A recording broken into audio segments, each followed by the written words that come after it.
Fala galerinha, tudo bem? Olha eu aqui de novo. E hoje eu vim contar sobre o testemunho, o meu testemunho pessoal, um testemunho de livramento, né? Mas antes de começar, dá aquele joia, compartilha este vídeo com os nossos amiguinhos, se inscreve no canal, porque toda vez que eu gravar um novo vídeo, o YouTube automaticamente vai mandar para vocês a notificação de que chegou um novo vídeo meu, né? E comente nos comentários para que vocês tirem alguma dúvida, façam alguma pergunta, né, que tenha alguma curiosidade. Então faz isso e bora pro vídeo. Então, meu testemunho foi em 2006. Tudo começou quando eu cantava num grupo musical evangélico, na qual tinha mais ou menos umas 16 pessoas e eu fazia contralto. E no decorrer deste grupo, que eu estava nesse grupo, minha voz começou a ficar rouca, né? E muitas pessoas, quando eu ligava, fazia ligação ou estava conversando, elas falavam: Paula, você acabou de acordar? Porque a sua voz parece estar rouca. E aí eu falava: não, eu não acabei de acordar. E aí minha voz estava rouca, né? Rouca, direto rouca. E aí foi quando meu amigo, ele falou pra mim: por que você não procura um otorrino, né? Um otorrino. E aí foi quando eu procurei, fui fazer um exame de laringoscopia, ou nasofibroscopia, não lembro. E foi detectado que eu estava com um nódulo de prega vocal. E aí eu praticamente tive que me afastar do grupo para fazer esse tratamento. No caso foram 3 meses, né? 3 meses de tratamento de fonoterapia para ver se a minha voz voltava ao normal. E aí eu fiz, né, esses 3 meses de fonoterapia, só que aí a médica falou: Paula, infelizmente a sua voz não voltou ao normal, o nódulo continua, né, e você vai ter que fazer uma cirurgia. Então aí foi quando eu decidi, né, fazer essa cirurgia, que era melhor pra mim, só que eu corria riscos. Eu sou uma pessoa faladeira, né, todo mundo me conhece, sabe que eu sou faladeira, imagina perder a minha voz, nossa, ficar muda. Ai Deus, pra mim aquilo ali foi... Então assim, eu tive que assinar um termo, né? Eu operei no hospital, numa das maiores faculdades daqui de São Paulo, né? Que é uma faculdade no caso. Então eu tive que assinar um termo de responsabilidade, né? Caso eu perdesse a minha voz, né? Eu estava ciente, né? De que eu estava ali meio que como uma cobaia, né? No caso.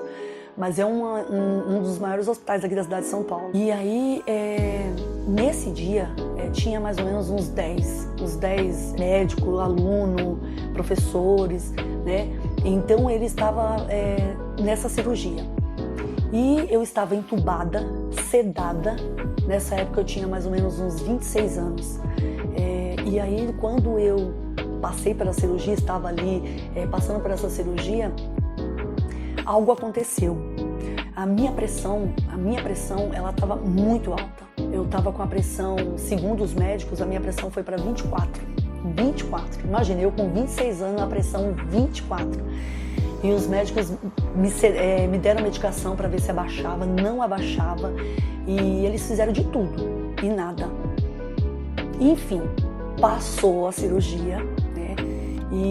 E eu voltei.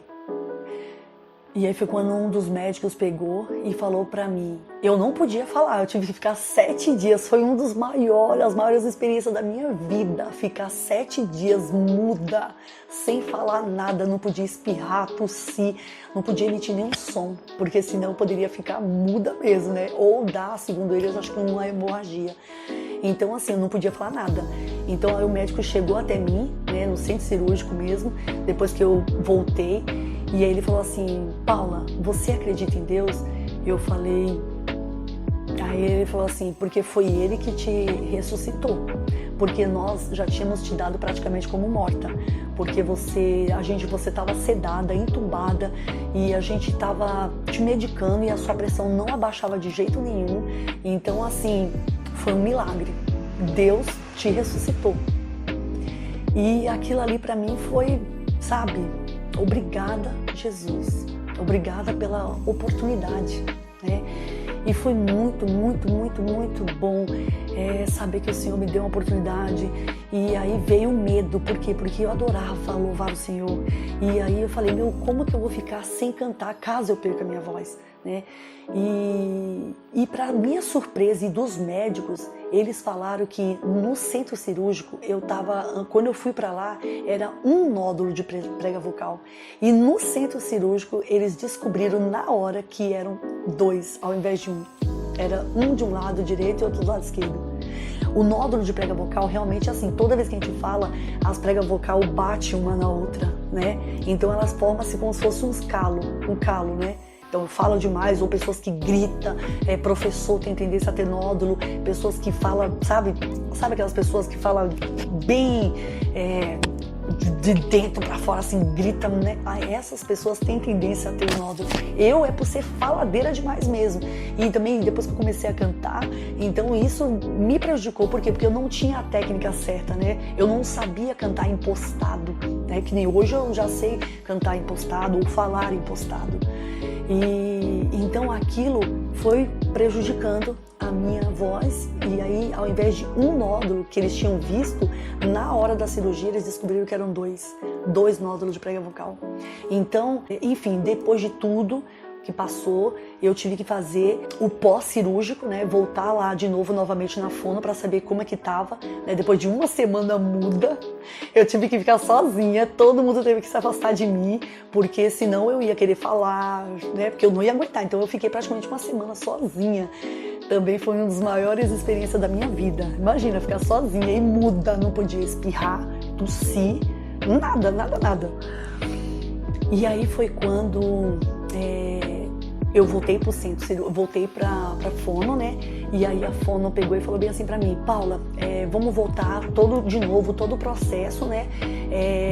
De fonoterapia para saber se a sua voz melhorou, né? Porque ela vai aos poucos, gradativamente, que ela vai voltando ao normal.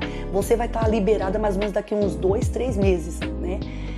E aí, graças a Deus, para minha surpresa, depois eu fiz 2 sessões de fonoterapia, apenas 2.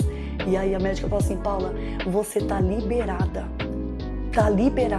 A sua voz, geralmente quem tira um nódulo de prega vocal não volta 50% a voz, que dirá 2, entendeu? 2 nódulos de prega vocal.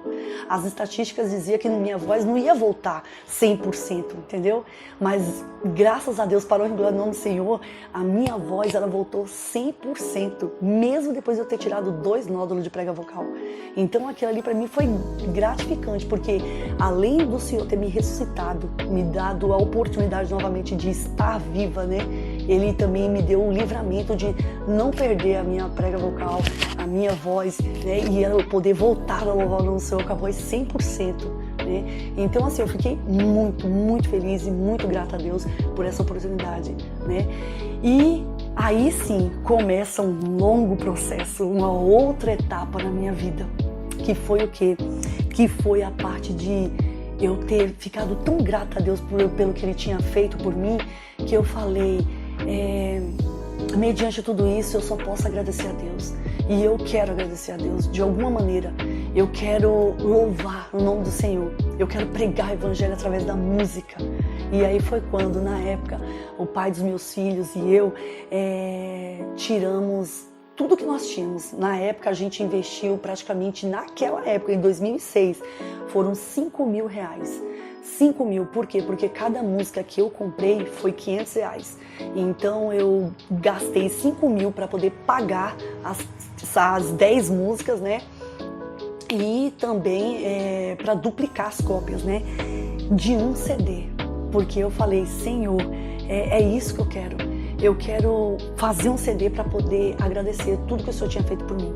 E aí foi quando eu tive a oportunidade de gravar um CD de Paula Cesarano.